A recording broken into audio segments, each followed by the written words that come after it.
Dear learners, this is Shashi Ramachandran. So, in this video, we are going to learn about source document, and this is the chapter in class 11th accountancy. When a transaction takes place, whether it is amount paid for the wages, salary paid, income received, or goods purchased, so such transactions are supported by a bill, a document which gives the detail of the transaction. Now, this bill is the base for the recording purpose, or with the help of these documents, we go for the first step, that is recording the transactions into journal. So these documents serve as a evidence. So source documents are the evidence in support of a transaction. So these documents are the base for recording purpose. Now let's understand different types of source documents. So the first one says cash memo. Cash memo is the document which is prepared by the seller when the goods are sold against the cash, or goods are purchased against the cash. That means when there is a cash involved in a transaction, the document which is issued is called as a cash memo. And as you can see here, the specimen of cash memo, it gives a picture like the date is mentioned here, the address and the firm's name is there, and also there are columns for the quantity, the description of the goods purchased, and rate per price, and then the amount. And so amount, when it is paid in cash or received in cash, the cash memo is issued. That is a document related to cash transaction. And then there is a invoice or a bill. Now to understand this, we'll take an example here. A business or a firm, when it sells the goods to the customers. Now say the customer has received the goods but he hasn't paid the cash. So this is a credit transaction. So in this case, the firm prepares an invoice. Again, the details which are given here is just like a cash memo, where the date is mentioned, the firm name, the quantity purchased or sold, or the detail of the amount. But why we call it as an invoice, this document is called as an invoice because it's a credit transaction. Now the original copy is sent to the customer and the duplicate is kept with the firm, and the same duplicate copy of invoice is termed as bill. So there is not much of difference between invoice and bill. Invoice is the original copy which is given to the purchaser, and the duplicate copy which is retained with the seller is called as a bill. Moving ahead, the term receipt. Now, this is a document which is related with the amount received by the customer. So, the same credit transaction, when the amount is paid by the customer later on, he asks for the evidence for that I have paid you the amount. For that, the firm issues receipt. And usually, like when you join any hobby classes like music or dance, so you get a receipt from there when you pay the fee there. Okay, and same way there is a rent receipt, or any computer classes you go, so for that you pay the give the get the receipt where the amount is given. So when the cash or check is received from the customer, the receipt for the amount received is issued, that is termed as receipt. Now, coming to the next one, there are bank related documents. Now, there are many documents which are related with the bank, but we are taking here the one which are most important for our purpose. The first one goes as pay in slip. So, as the name says, pay in slip. When you deposit cash or check into the bank, you use this pay in slip. So these days it's all computerized, you can transfer the money from like through internet banking, but this is a slip which you fill when you manually go and deposit the cash or check into the bank. So you can see here, this has a counterfoil, it is divided into two. If I draw a line here, this is something, this is a two parts of the paying slip. So where this part again have all the details, that is account number and the name of the person, drawee bank. In case of a check, you have to write on the branch and the check number, and in case of a cash, you have to mention all the denomination here of the cash notes. Date is mentioned. Same way the details are here also, that is date and the name of the person, name, amount deposited. And what happens when you deposit the cash along with this pay slip into the cash counter in a bank, then this part is torn by the cashier and given it to you. This is called as a counter slip, where this is a customer copy. So customer has this as an evidence, this side of left hand side of this pay slip, and this part is the evidence for the bank. So this is a document which is kept with the retained with the bank, and this part is given to the client or the customer who has deposited the amount to the bank. Coming to the next, same way like depositing the check, there is a withdrawing the cash from the bank. We use withdrawal slip. So withdrawal slip is a slip which is to withdraw cash from the bank. So we have date, account number, and then you will mention here the amount which is the amount which has to be withdrawn from the bank, and of course the signature most importantly, and it should tally the one which is there in your bank as a specimen. And for withdrawing the cash, we also can use this check. Now check is again like it's there in the checkbook, many checks are given. So check, if you can see here what details we have for the check. Check is a document which is in writing, and this is drawn upon the bank with which the account is held and is payable on demand. So account pay, there here there is a date, and then you pay here you have to mention to whom it has to be paid. Rupees in words, rupees in amount, signature most importantly, and account number, and all these are given there in the checkbook. Now, this check can be a bearer check or a cross check. Bearer check is a check which we can say this can be encashed by any of the person who presents this check into the bank. Okay, so the here we can say the check where the money can be paid to any person who presents it to the bank, and not just a person whose name is mentioned in the check. Okay, so it's a bearer check. Now coming to the next one, it's a cross check. So cross check is the way it is crossed, if any check that is crossed with the two parallel lines. You can see there the two parallel lines either across the whole check or through the top left hand corner in the check. So you can see here top left corner, these are two lines here which are drawn on the left hand side top. Yeah, top left hand side you can see here, or it can be drawn here in the center.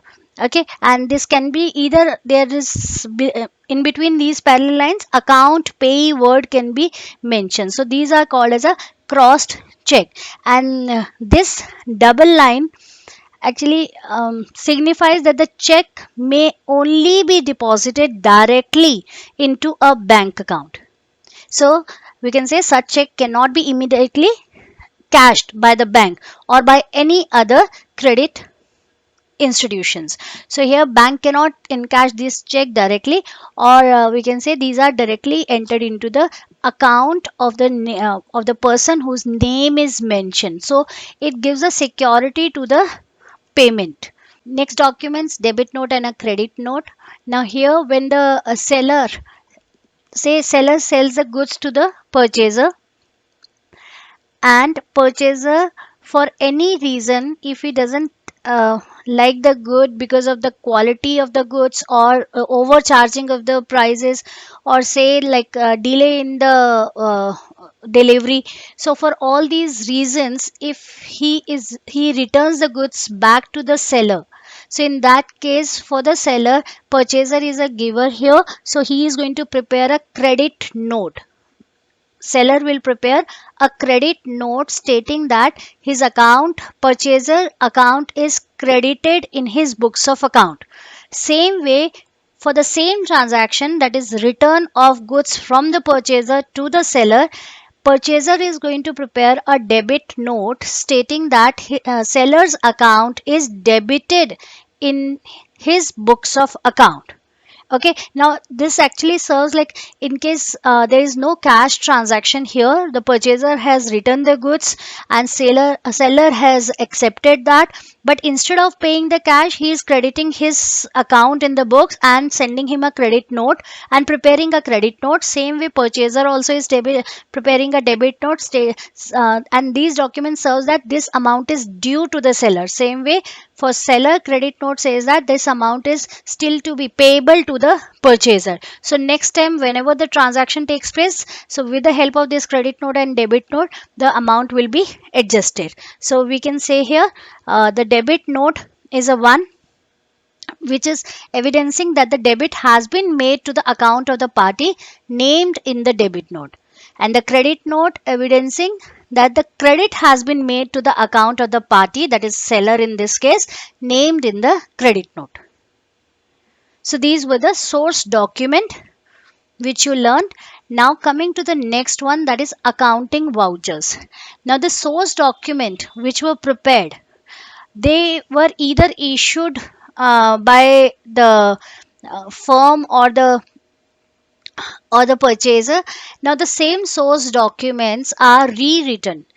The source document are rewritten in in the firm in their accounting vouchers.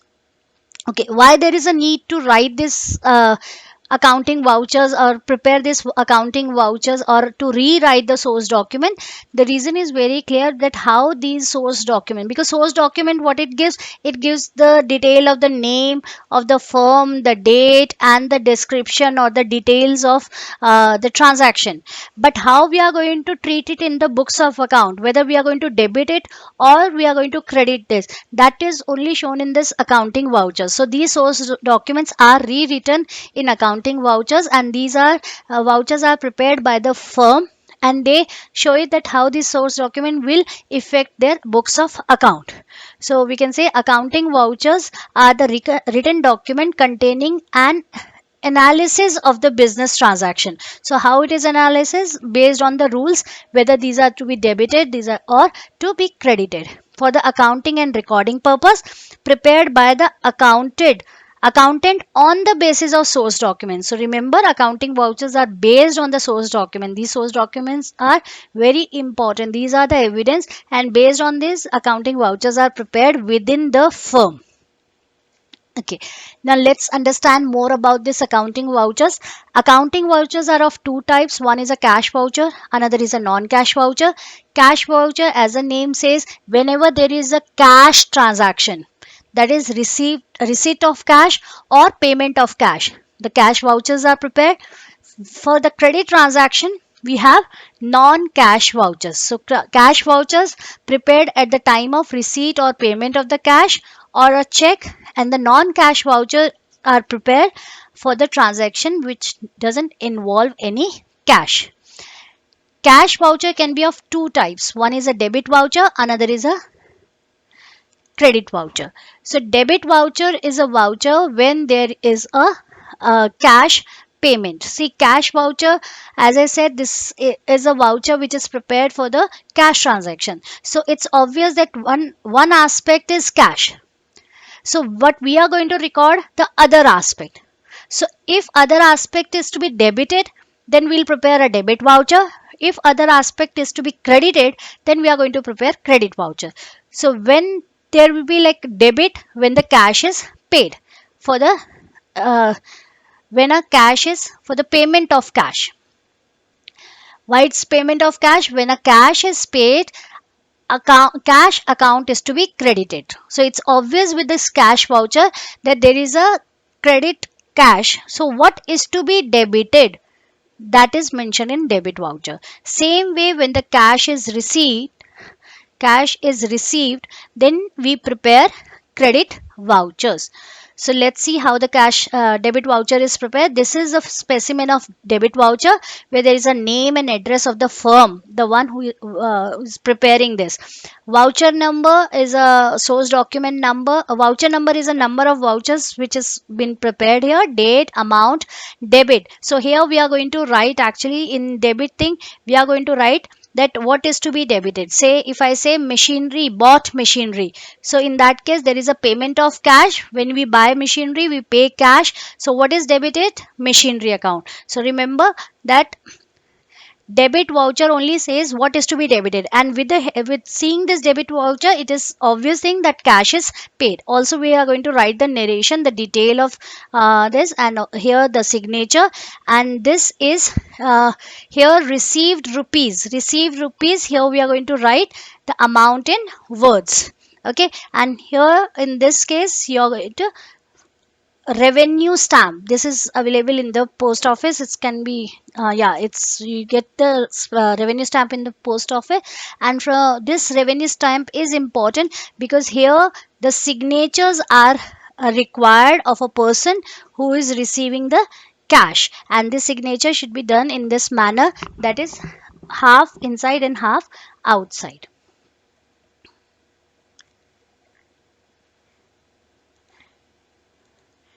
Okay, now coming to the next one, that is credit voucher.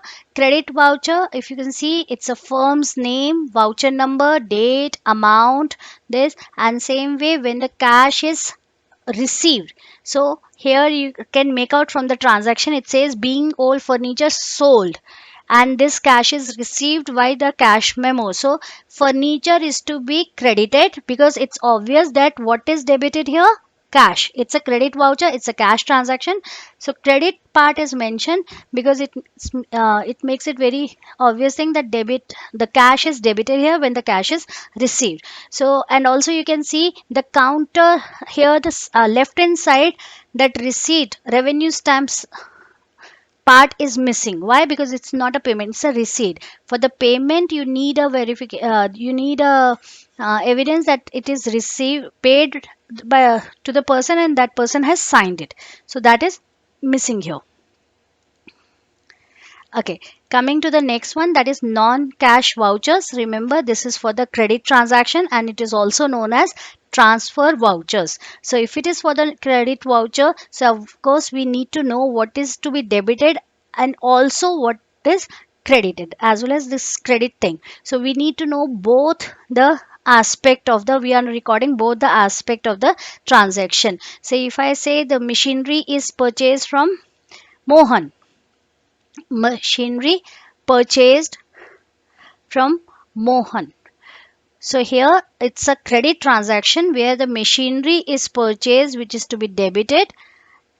Debit what comes in, credit what goes out. Mohan personal account, and Mohan now is a giver. So debit the receiver, credit the giver. So Mohan I'm going to credit, and here I'm going to write my narration that being machinery purchased from Mohan, and same way here we'll be writing the amount, signature. So this is the way transfer vouchers are prepared. So in transfer vouchers what we have seen, there is a debit and credit.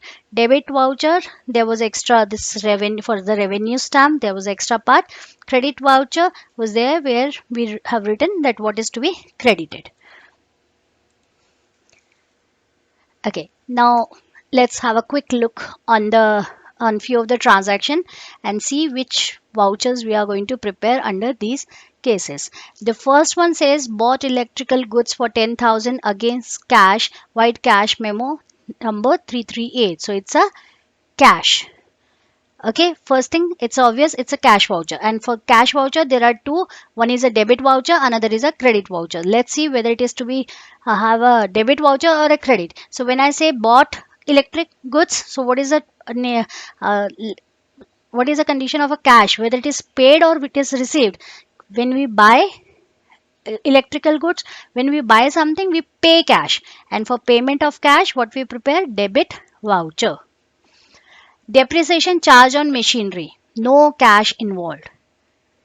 So, transfer voucher. Bought goods from Ravi. So, again, if you see here, it says bought goods from Ravi. It's not mentioned for cash. This is a credit transaction. So for credit transaction, again transfer voucher. Commission received with cash. So it clearly says it's for cash. So again a cash voucher. Again, cash voucher, we have two, debit and a credit voucher. So when we receiving the cash, it's a, yes, credit voucher.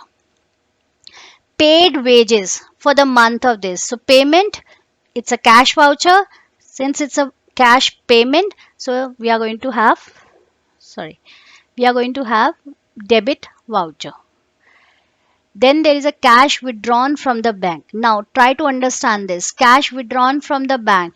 This cash is a firm's cash and this account is also firm's bank account. But now, as I said, we are going to prepare the voucher seeing that whether the cash is received or it is paid. Since it's a cash transaction, so we are going to select from these two only, debit and credit voucher.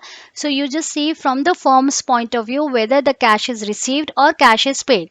So when the cash is withdrawn from firm's bank account also, the firm will receive the cash. Firm is going to receive the cash. So here what we are going to prepare, we are going to prepare credit vouchers. So let's have a quick recap. Cash memo, prepare for the cash transaction.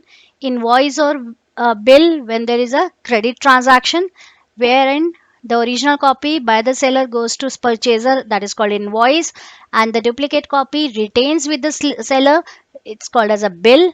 For the pay slip and a check or a withdrawal slip. Pay slip for depositing the cash into the bank, and for check and withdrawal slip are meant to withdraw cash from the bank.